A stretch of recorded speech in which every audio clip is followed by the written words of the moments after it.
everyone, Miss GoElectric here. Today is Sunday, July 14th, 2024, and this is The Current, weekly EV news. Our goal is to provide the most helpful 10 minutes of EV and electrification stories available anywhere. Let's start off with some news out of the DC fast charging industry. Toyota has announced that they will be joining Ionna, making it the 8th automaker to commit capital towards the deployment of 30,000 charge points in North America by 2030. The first stations are expected to be operational before the end of this year. This move will allow customers of Toyota and their luxury brand Lexus to charge on the network, supporting Toyota's stated intention to manufacture 3.5 million fully electric vehicles annually with 30 models on the market globally by 2030. Volkswagen's EV charging network, Electrify America, has announced a pilot program which will stop charging sessions when vehicles reach 85% state of charge. If drivers fail to disconnect within 10 minutes of the session's termination, idle fees will be imposed. Immediate reconnection will be disallowed. The congestion reduction pilot is underway at 10 locations in Southern California, 9 of those in Los Angeles and 1 in San Diego. Both markets have high EV adoption and frequent lines. Do you think this will be effective in reducing congestion at public DC fast charging stations? What other ways do you think companies could try to help with this problem?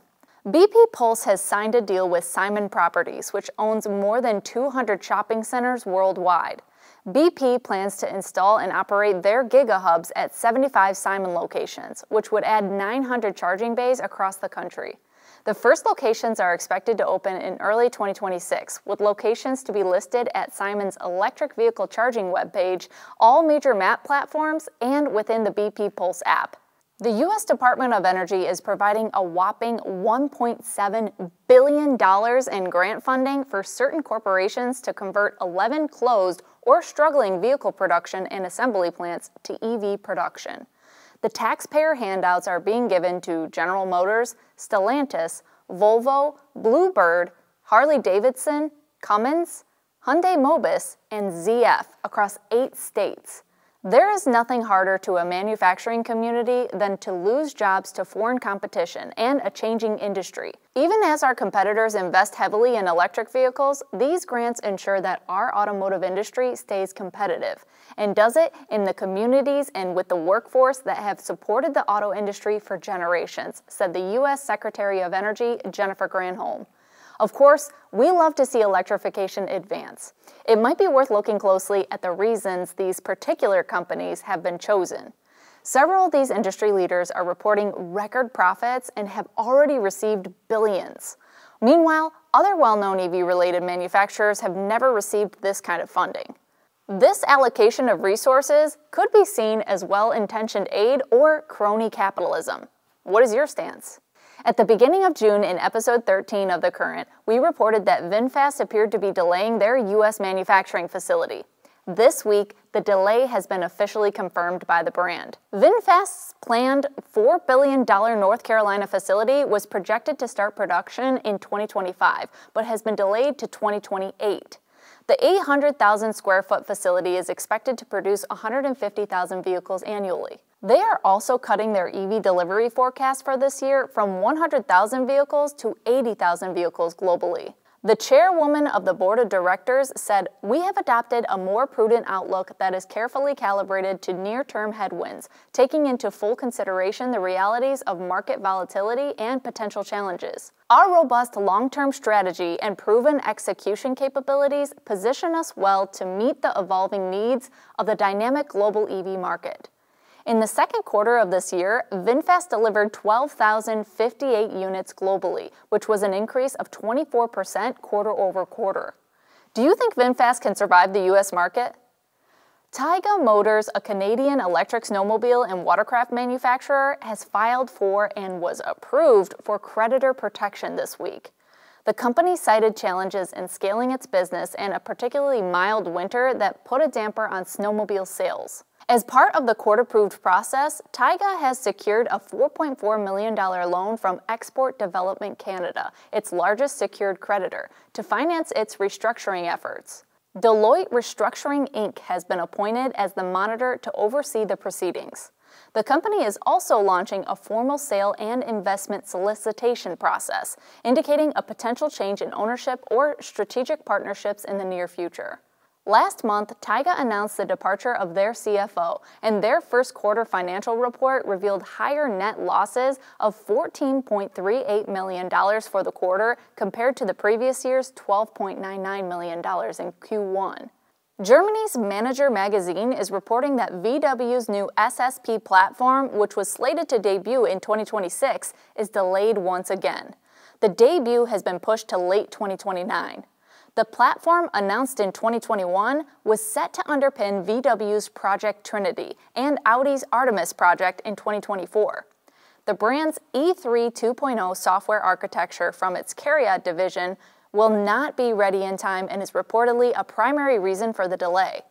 The delay means Volkswagen's next-generation EVs like its ID.4 successor, the ID Golf, and new Porsche 7-seater electric SUV, codenamed SUV K1, will likely not launch until 2029 or later. A large electric SUV on the SSP platform called the T-Sport has also reportedly been delayed to 2031, 3 years later than originally planned. With this delay, the life cycle of the MEB, MEB Plus, and PPE platforms may be extended. In recent weeks, Volkswagen and Rivian announced a partnership to deploy new hardware and software based on Rivian's zonal architecture, with plans to launch their first vehicle collaboration in the second half of the decade. VW also announced their battery subsidiary PowerCo came to an agreement with solid-state battery manufacturer Quantumscape to license Quantumscape's next-generation solid-state battery.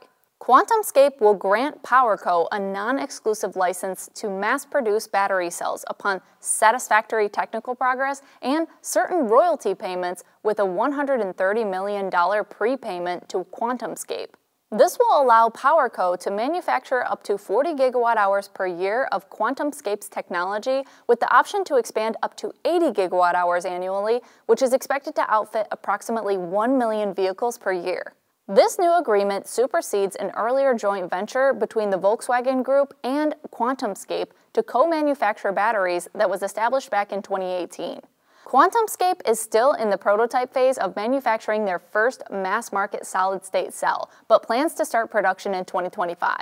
VW owns at least 17% of Quantumscape, which is also a publicly traded company. Tesla has added another configuration to their new Model 3 lineup. Now customers can choose a long-range rear-wheel drive model with 363 miles of EPA range and a starting price of $42,490. The vehicle qualifies for the point-of-sale federal tax credit of up to $7,500, which would bring the vehicle price to $34,990. Specific state incentives, like New Jersey, who just launched the 5th year of their Charge Up Plus initiative this week with a $4,000 rebate, or Colorado's $5,000 rebate, could bring the price below $30,000. Elon Musk announced they will soon be offering software unlocks in the 260-mile Model Y to increase range by 40 to 60 miles for an additional $1,500 to $2,000 pending regulatory approvals. Continuing on Tesla news, Bloomberg is reporting Tesla is delaying their Robotaxi event that was scheduled for August 8th to October. There has been no confirmation or denial from Tesla or Elon Musk yet. Over the course of this weekend, some of the most spectacular vehicles in the world are in the UK, making their way up the Goodwood hill climb for the Festival of Speed. It seems like this year there are more electric vehicles in attendance than ever before. Some models include the Tesla Cybertruck, Mercedes electric G-Wagon, Alpine A290, Hispano Suiza Carmen Seguera, Polestar 4, along with other Chinese EVs like BYD's Yangwang U9, Xpeng G6, Hongqi EH7, and MG Cyber GTS concept. Overall record holder Max Chilton, with a time of 39.081 seconds in the McMurdy Sperling, is back with their latest track-only edition of the electric fan car called the Sperling Pure. The Lotus Evija X also had a shot at the climb, but with nearly 2,000 horsepower, it spun out of control immediately off the line and crashed. An extended display of EVs along the Electric Avenue area of the festival showcases vehicles like Tesla's Model 3, Genesis' new Magma line, Ford's new Capri, Column Designs' Sky Off-Roader, and much more. I'll link the Festival of Speed and the live stream in the video's description. Well, that's all for this week's edition of The Current. We will continue making this series as long as viewership continues to grow. If you haven't yet, we would greatly appreciate it if you considered subscribing and sharing this video if you found some value in this coverage. Thank you so much for watching, and until next time, drive, fly, ride. Go electric.